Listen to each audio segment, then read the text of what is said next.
আমাদের বুলবুল ভাই মজা করে প্রায়ই একটা কথা বলেন যে আমার রেকর্ড কেউ ভাঙতে পারবে না। বাংলাদেশের অভিষেক টেস্টও আরেকবার হবে না, ওই অভিষেক টেস্টেও আরেকবার কেউ সেঞ্চুরি করতে পারবে না। আসলেই তাই। সংখ্যার দিক দিয়ে বা আপনি বিশালত্বের দিক দিয়ে সব রেকর্ডকে মাপা যায় না। কিছু রেকর্ড আছে পৃথিবীতে একবারই হয়। এভারেস্টে এডমন্ড হিলারি একবারই উঠছেন, ওই যে প্রথম উঠছেন। এরপর থেকে যারা উঠছে তারা কেবল অভিযাত্রী, বিজয় ওই একবারই হয়েছে। এরকম প্রতিটা দেশের বা পৃথিবীর যে প্রথম মাইল ফলকটা, সেই মাইল ফলকটা যারা পৌঁছায় তাদেরকে আর কোনোদিন টপকানো সম্ভব হয় না। আপনি ইতিহাস যতই ভাঙেন গড়েন, এটা আর টপকানো সম্ভব হয় না। মুশফিকুর রহিম সেই জায়গাটায় বলতে পারবেন যে আমি বাংলাদেশে দুবার এরকম একটা লিস্টের নাম লিখালাম যেটা কেউ কোনোদিন মানতে পারবে না। বাংলাদেশের প্রথম ডাবল সেঞ্চুরিয়ান তিনি, এবং সবকিছু ঠিক থাকলে আগামীকাল সকালে বাংলাদেশের হয়ে প্রথম ১০০তম টেস্ট খেলতে নামতেছেন মুশফিকুর রহিম। এটা তিনিই ডিজার্ভ করেন, বাংলাদেশের টেস্ট ক্রিকেটের প্রতীক। ফলে তিনিই এটা ডিজার্ভ করেন যে বাংলাদেশের এই দুটো প্রথম মাইল ফলক তার হাতে থাকবে। পৃথিবীতে অনেক কিছু ঘটে যাবে, বাংলাদেশের টেস্ট ক্রিকেটে অনেক কিছু ঘটে যাবে। হতে পারে এই টিমে তার সতীর্থ হিসাবে কালকে যারা নামবেন তার ভিতরেই কেউ রানের দিক থেকে মুশফিককে টপকায় যাবে, ম্যাচের দিক থেকে টপকায় যাবে, টপকায় যেতেই হবে। এই টিমের কেউ না যাক, যারা এখন টিভিতে খেলা দেখতেছে, যারা মাঠে বসে খেলা দেখতেছে, তাদের কেউ টপকায় যাবে।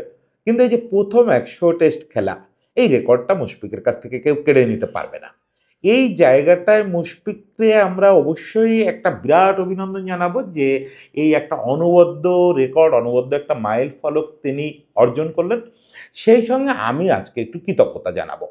আমি আজকে কৃতজ্ঞতা জানাবো যে বাংলাদেশের মতো একটা দেশের হয়ে মুশফিকুর রহিম এই যে এতটা বছর ধরে ক্রিকেট খেলে যাচ্ছেন, টেস্ট ক্রিকেট খেলে যাচ্ছেন, যে নিবেদন তিনি দেখাইছেন, যে কষ্ট তিনি জাতীয় দলের জন্য করছেন, সেগুলো আপনারা সবাই জানেন।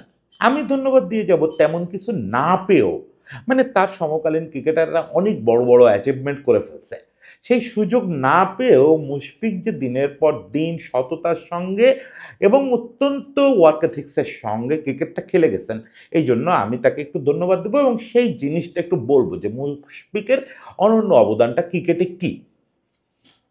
দেখেন ২০০৫ সালে মুশফিক যখন ইংল্যান্ড সফরে গেল, তখন ওই সফরে তার টেস্ট অভিষেক হবে এটা তো মুশফিকও কল্পনা করেন নাই।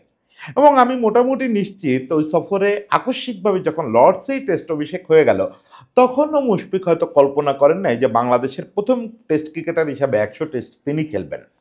যদিও আমরা দেখছি কি যে ওই আশেপাশের সময় মুশফিকের কাছাকাছি সময়ে যেসব খেলোয়াড়ের টেস্ট অভিষেক হয়েছিল, যারা ক্যারিয়ারটা মোটামুটি লম্বা করতে পারছেন, মুশফিকের মতো এত লম্বা লাগে নাই, মোটামুটি লম্বা করতে পারছেন, তারা সবাই অনেক আগে ১০০ টেস্ট খেলে অবসর নিয়ে নিছেন। ওনার ১-২ বছরের মধ্যে অভিষেক হয়েছে, ২ বছর পরে অভিষেক হয়েছে, এরকম বহু ক্রিকেটার ১৫০-র উপরে টেস্ট খেলে ফেলছে। এখন মুশফিক আজকে এসে প্রথম ১০০ টেস্ট খেলতে নামতে যাচ্ছেন। এটা একটা বড় সিগন্যাল হচ্ছে যে এই যে দীর্ঘ সময়, মানে প্রায় ২০ বছর, এই ২০ বছরে মুশফিক আসলে বাংলাদেশের না হয় অন্য কোনো দেশের হলে মুশফিকেরও নামের পাশে সচিন টেন্ডুলকারের মতো ২০০ না হোক ১৭০-৮০টা টেস্ট লেখা থাকতো। ফলে মুশফিক এই জায়গাটায় নিজেকে দুর্ভাগা ভাবতে পারেন।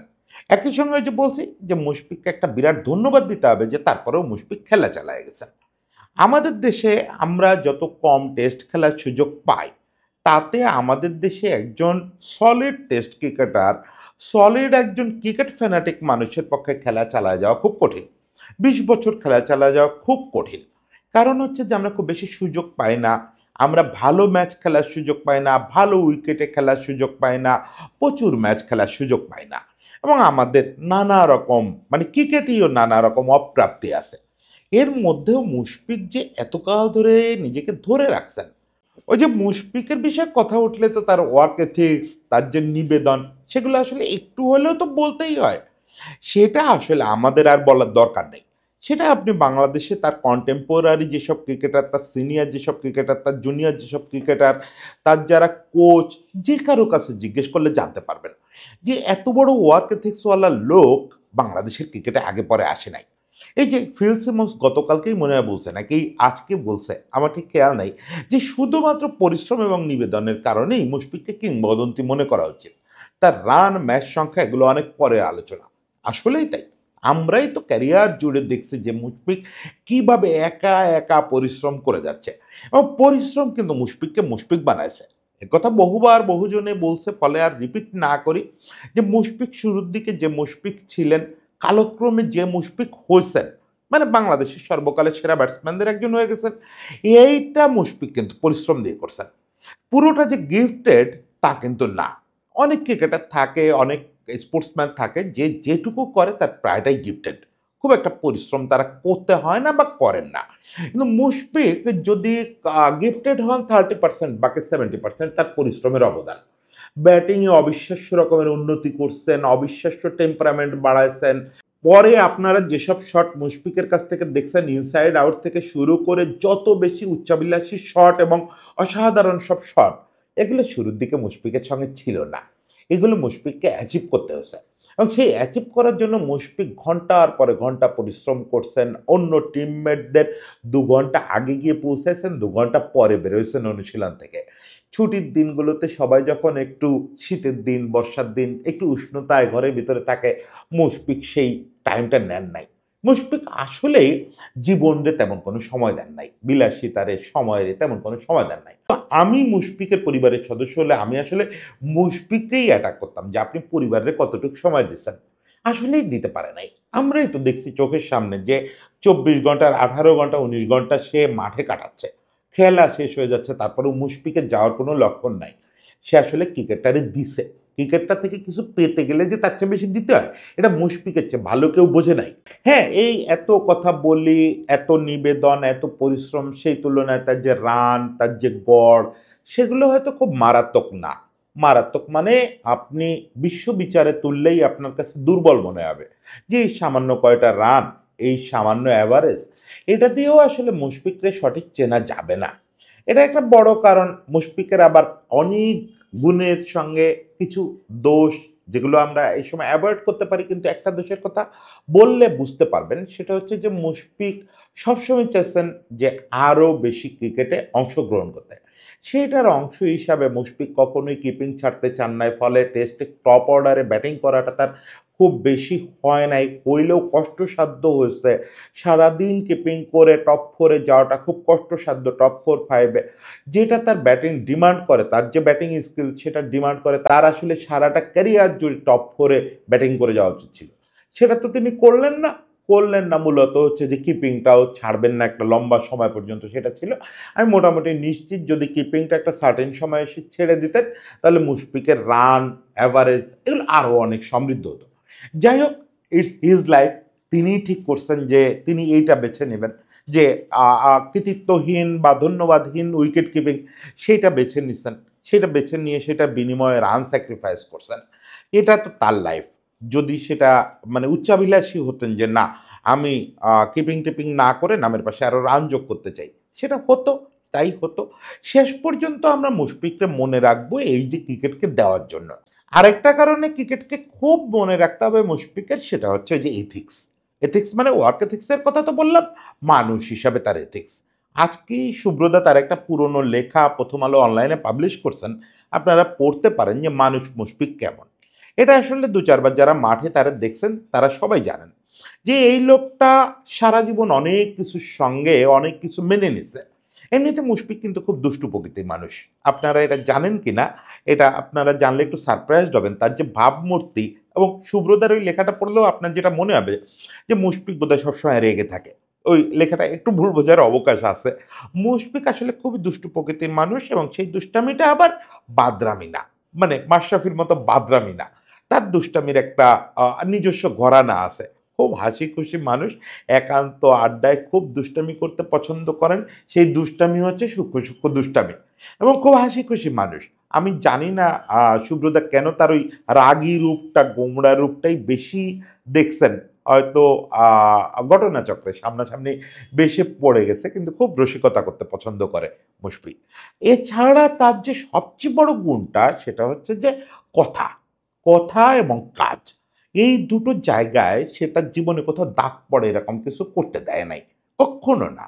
আমি বোধহয় এই গল্পটা আগে একাধিকবার বলছি। প্রায় 3 বছর মুশফিক আমারে কোনো ইন্টারভিউ দেন নাই। এমনকি আমাদের মধ্যে সৌজন্যমূলক আলাপও হয় নাই। আমি তার দেখলে সালাম আদাব দিছি, সেটা আমারই একটা একটু অশোভন আচরণের পর থেকে অভিমানী ছেলে, খুব অভিমানী ছেলে, খুব অল্পে অভিমান করে ফেলতেন। এখনো ফেলেন হয়তো, এখন তার যোগাযোগ হয় না। অল্পে অভিমান করে ফেলেন, অল্পে ডিসিশন নেন যে এই যোগাযোগটা আর রাখা যাবে না। কিন্তু এই ৩ বছর ধরে আমি যোগাযোগ রক্ষার চেষ্টা করে গেছি। হঠাৎ করে একটা ইন্টারভিউ চাইলে উনি খুব পরিষ্কার করে বলে দিলেন যে আমার এই যে যোগাযোগ রেখে যাওয়া, আমার এই যে ওয়ার্ক এথিক্সটা উনি দেখছেন সাংবাদিক হিসাবে, এটাকে অনার করার জন্য উনি আমাকে ইন্টারভিউ দিবেন।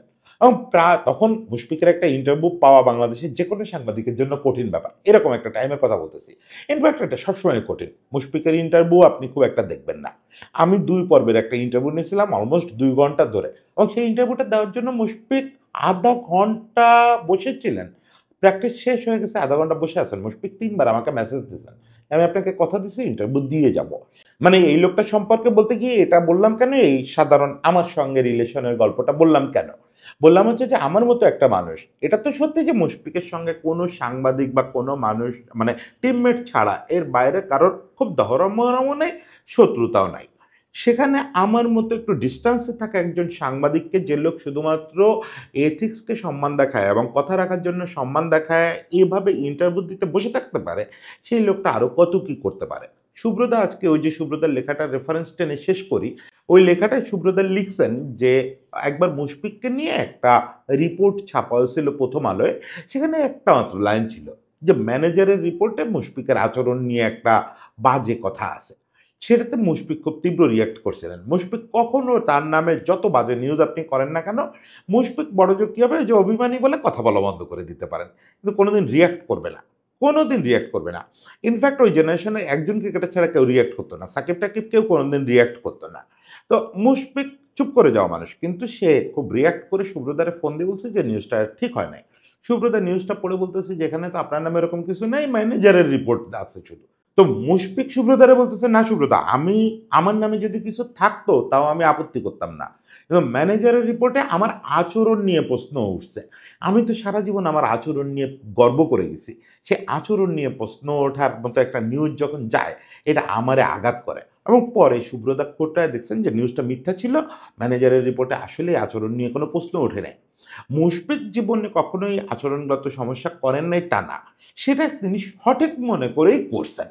সেটাতে আপনি দ্বিমত পোষণ করতে পারেন, একমত পোষণ করতে পারেন, কিছু যায় আসে না। কিন্তু তিনি যেটাকে মনে করছেন যে দিস ইজ কারেক্ট, সেই জায়গা থেকে কখনো বিচ্যুত হন নাই। এবং তার যে কারেক্টের মাপকাঠি, সেটা আসলে আমাদের সমাজের বিবেচনায়, ধর্মের বিবেচনায়, রাষ্ট্রের বিবেচনায় সেখানে আসলে অত্যন্ত ন্যায়পরায়ণ একটা মাপকাঠি। এই মাপকাঠির জীবনে তিনি যাপন করে গেছেন, কখনো আসলে ওই জায়গা থেকে বিচ্যুত হন নাই। এত লোককে নিয়ে এত স্ক্যান্ডাল, এত বিতর্ক শুনছেন, মুশফিকের নাম কখনো শোনেন নাই। এই সব মেলায় শুধু ১০০টা টেস্ট খেলে ফেলা, এতগুলো রান করা, এই জন্য ধন্যবাদ দেওয়ার অনেক লোক পাওয়া যাবে, অনেক লোক পাওয়া যাবে, ভবিষ্যতে আরো অনেকে আসবে, তাদেরকে আমরা সেসব ধন্যবাদ দিব।